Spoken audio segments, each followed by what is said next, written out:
Sponsored by rxcardclub.com. Get a free prescription drug card and save up to 85% on prescription drugs. rxcardclub.com. I played with Federer, Nadal and Djokovic. I know who's the greatest. Roger Federer, Rafael Nadal and Novak Djokovic are all in contention for being dubbed the greatest tennis player to walk the earth, and one coach who has played with all three has had his say.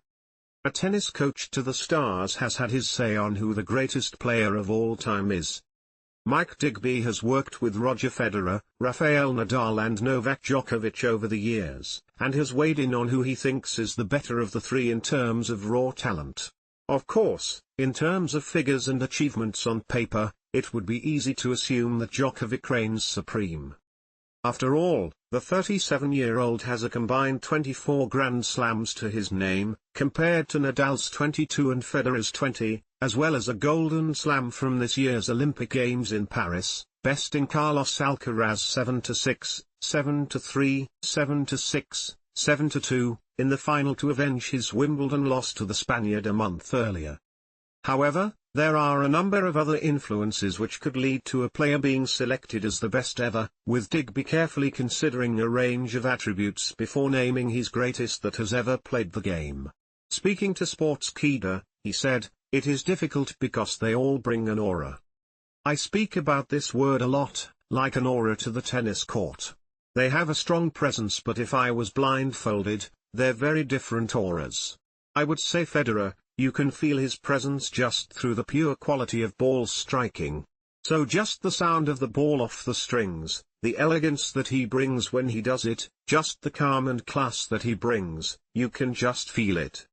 Speaking on Nadal, Digby added, "But on the flip side, Nadal would be someone that you can hear, right?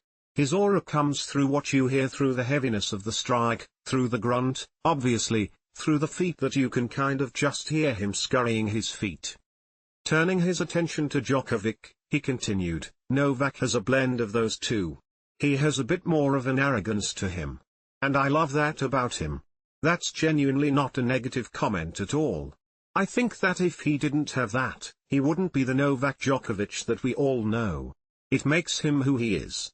However, when it comes down to it, Digby believes that the latter is the most well-rounded and therefore the best to have crafted his trade on the courts.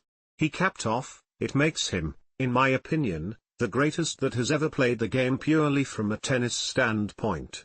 So yeah, if I was blindfolded, I think those would be my type of feel and hear really." Despite winning an Olympic gold medal in Paris this summer, it's been a bit of a tough year for Djokovic at the majors.